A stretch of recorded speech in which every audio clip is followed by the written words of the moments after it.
Howdy, my name is Kimberly Hutchinrider and I am in Chemistry 119, Section 526, and today we will be examining a demonstration of empirical and molecular formula with trail mix. Our trail mix here is a heterogeneous mixture, meaning that you can pick out and see each individual component of this trail mix. So an empirical formula is a formula that shows the simplest ratio of elements in a compound. Our elements today will be each piece of this trail mix, which is popcorn, chocolate-covered espresso beans, M&Ms, and peanuts.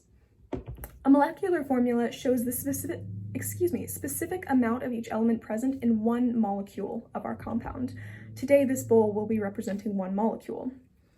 So each of our elements has a well-known molar mass, which we will be using to calculate our molecular and empirical formulas. We also know that our trail mix has a molar mass of 407.14 grams per mole. So to start with, we first must assume that in our molecule we have 100 grams of trail mix. From there, we can take each of the percentages that we know in our trail mix and convert those to grams. Then we divide these grams by the molar mass of each component in order to find the amount of moles in our trail mix.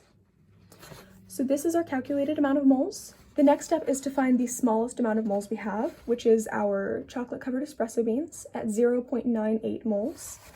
And we will divide each of our calculated moles by this smallest number.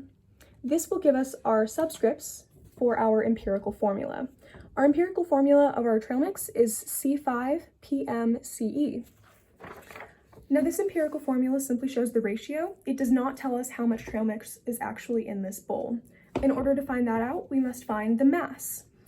To find the mass, we take our subscripts from our formula and multiply it by the molar mass of each component of the trail mix, which we've done here. Here we find that our trail mix has a molar mass of 101.64 grams per mole.